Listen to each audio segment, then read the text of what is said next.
어제 우리는 예수님께서 사람으로 오셔서 이 땅의 모든 유혹들, 사탄의 모든 시험들을 승리할 수 있다는 것을 나타내 보이셨다는 것을 나눴습니다. 예수님만이 사탄에서 전쟁에서 시험에서 유혹에서 승리하신 게 아니라 우리도 사탄의 모든 유혹과 시험에서 승리할 수 있다는 것을 보여주기 위해서였다는 거죠. 그걸 위해서 예수님이 친히 시험을 당하셨는데요. 예수님께서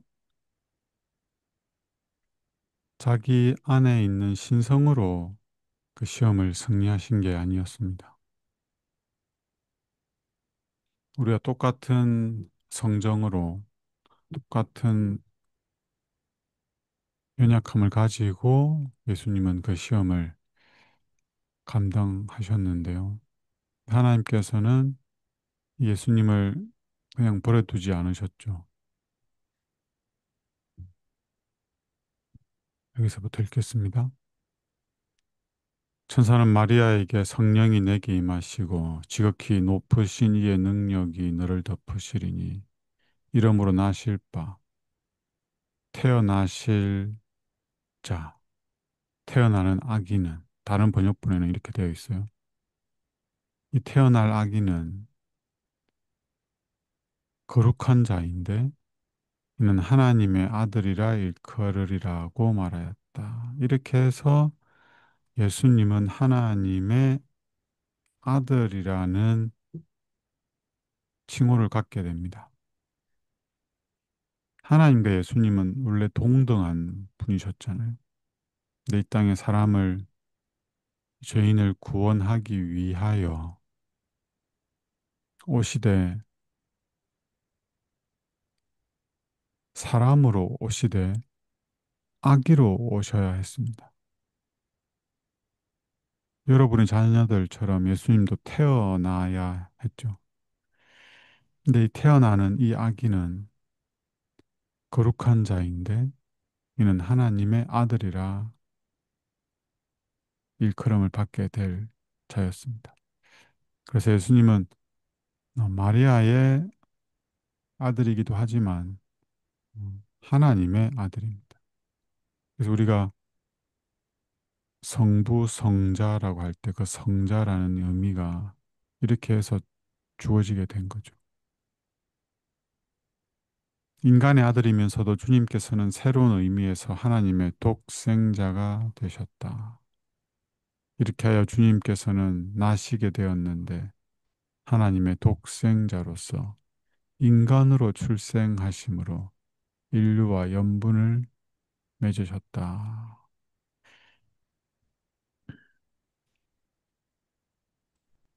하나님은 예수님의 아버지가 되면서 예수님은 하나님의 독생자가 됩니다. 이 사실이 나중에 사탄이 시험할 때 걸고 넘어지는 부분이기도 합니다.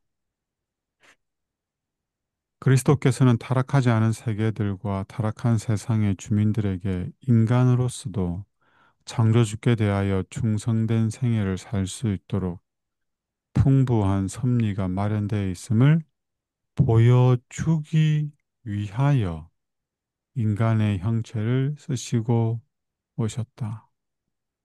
하나님은 우리가 스스로 하나님의 말씀에 순종할 수 있다고 말씀하시지도 않았고, 우리가 스스로의 힘으로 사탄의 모든 유혹과 시험에서 승리할 수 있다고도 말씀하지 않으셨습니다.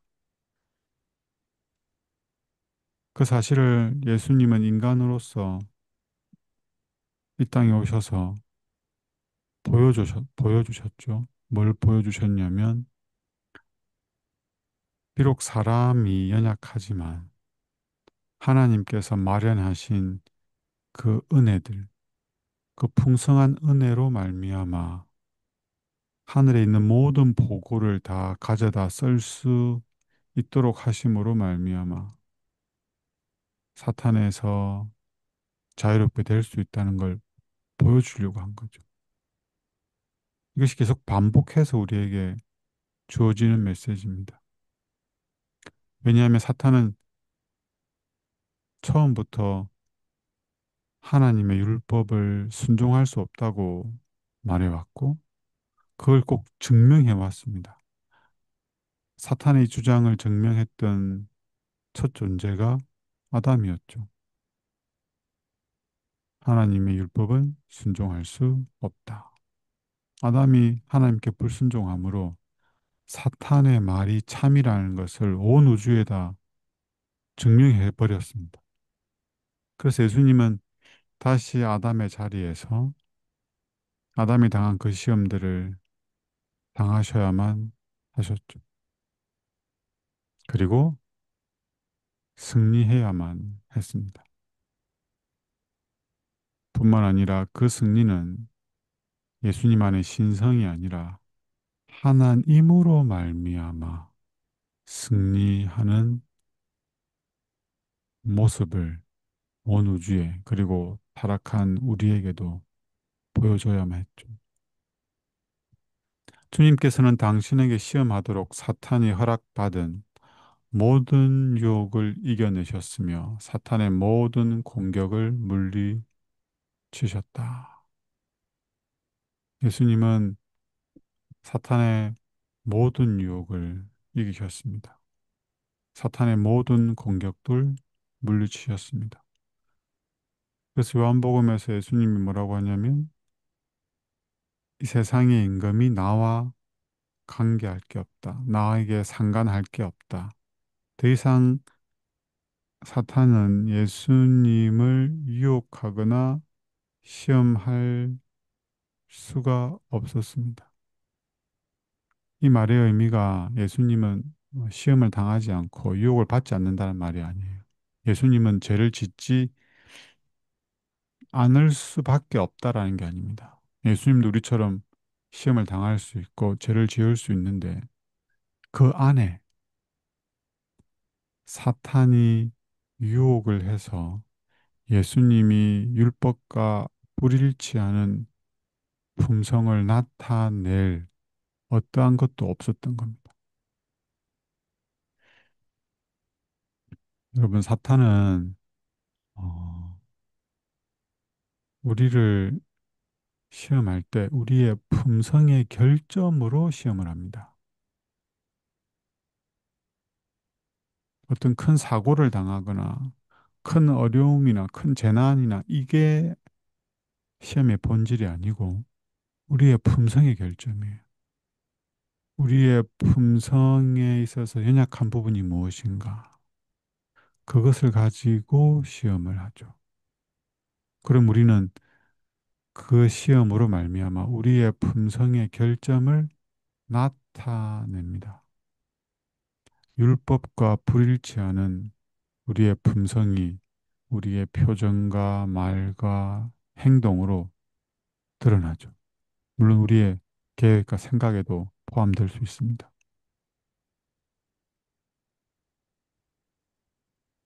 이 시험의 본질을 잘 이해하셔야 됩니다.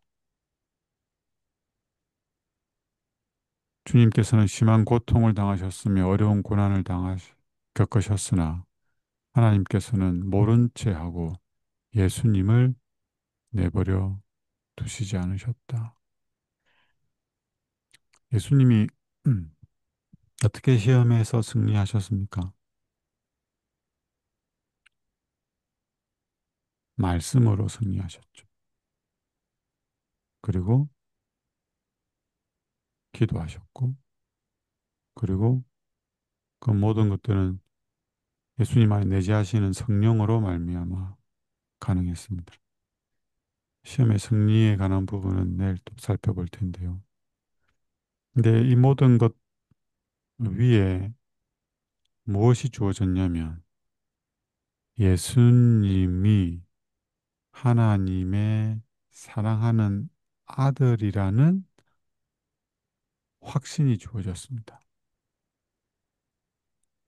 그냥 말씀을 그냥 줄줄줄줄 암송하는 차원이 아니고 기도를 연불하듯이 함으로 승리하신 게 아니고 예수님이 하나님께서 당신을 사랑하고 있다는 그 믿음, 그 확신이 예수님으로 하여금 하나님을 신뢰할 수 있게 하셨고 의지할 수 있게 하신 거죠.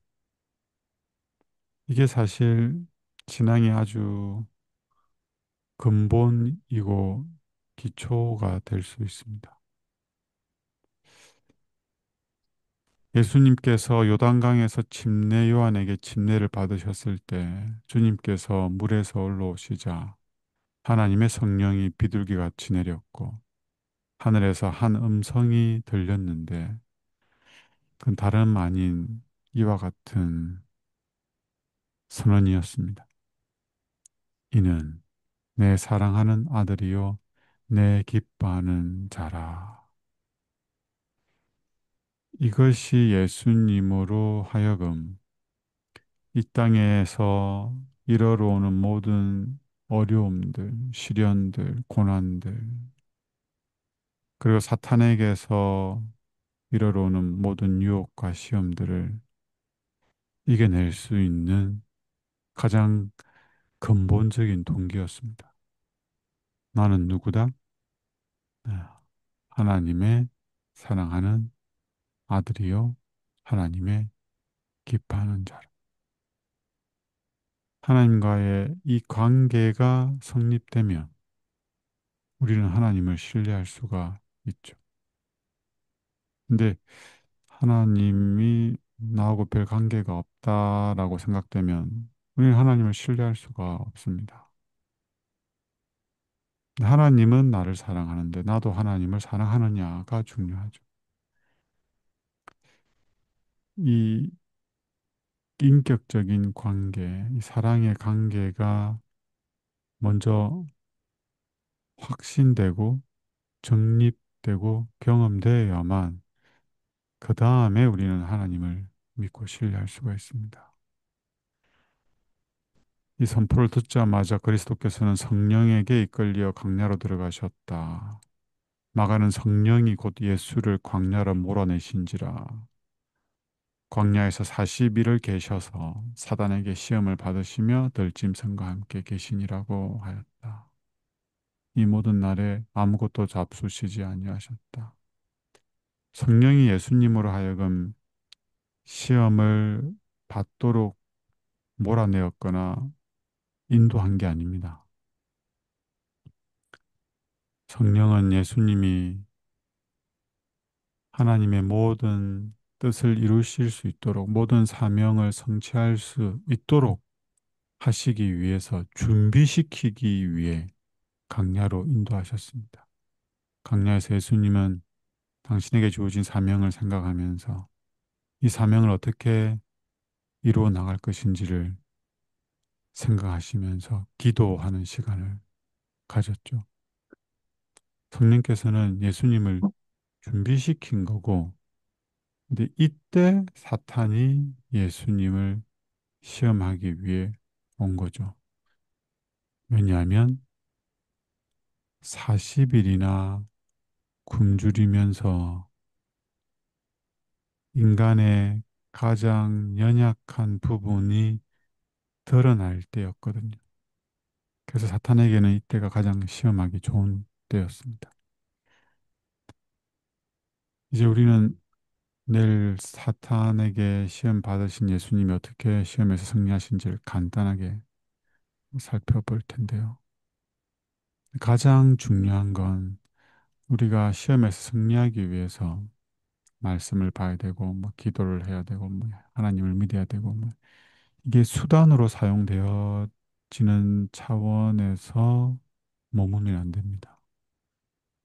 이는 내 사랑하는 아들이요, 내 기뻐하는 자라는 이 선언이 우리에게도 동일하게 해당된다는 사실을 기억하시고 하나님과 이 사랑의 관계가 온전히 회복되기를 기도하는 한 날이 되면 좋겠습니다. 그때 비로소 우리는 하나님을 전적으로 신뢰할 수 있을 테니까요. 개인적으로 말씀을 묵상하시고 기도하는 시간을 가지시면 좋겠습니다.